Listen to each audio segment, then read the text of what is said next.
Hi friends, ಬನ್ನಿ ನಾವಿವತ್ತು ಹುಳಿ ಚಿತ್ರಾನ್ನ ಗೊಜ್ಜು ಹೇಗೆ ಮಾಡೋದು ಅಂತ ಹೇಳ್ಕೊಡ್ತೀನಿ.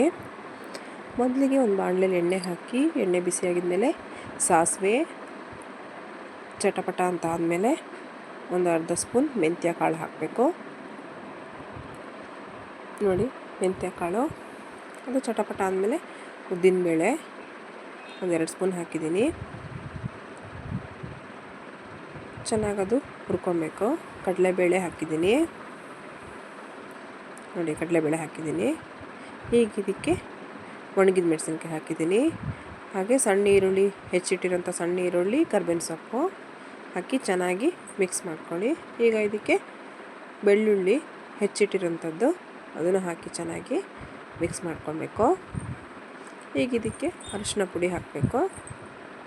ಹಾಕಿ ಚೆನ್ನಾಗಿ ಮಿಕ್ಸ್ ಮಾಡಿ, ಹುಣಸೆಹಣ್ಣನ್ನು ಕಿವುಚಿಟ್ಕೊಂಡಿದ್ದೆ ನಾನು, ಅದನ್ನು ಹಾಕಿ ಚೆನ್ನಾಗಿ ಹಸಿ ಸ್ಮೆಲ್ ಹೋಗಬೇಕು. ಅದು ಎಣ್ಣೆ ಬಿಟ್ಕೊಳೋ ತನಕ ಹಾಗೆ ಕುದಿಸ್ಬೇಕು. ನೋಡಿ, ಕುದೀತಾ ಇದೆ. ಈಗ ಇದಕ್ಕೆ ನಾನು ಪೆಪ್ಪರು, ಜೀರಿಗೆ, ಒಂದು 4 ಮೆಂತ್ಯ ಹಾಕಿ ಪೌಡ್ರ್ ಮಾಡಿಟ್ಟಿರೋಂಥದ್ದು 2 ಸ್ಪೂನ್ ಹಾಕಿ ಚೆನ್ನಾಗಿ ಮಿಕ್ಸ್ ಮಾಡ್ಕೊಳ್ಳಿ. ನೋಡಿ, ಎಣ್ಣೆ ಬಿಟ್ಕೊಂಡಿದೆ. ಎಣ್ಣೆ ಬಿಟ್ಕೊಂಡು ಅಂದರೆ ಗೊಜ್ಜು ರೆಡಿಯಾಗಿದೆ ಅಂತ.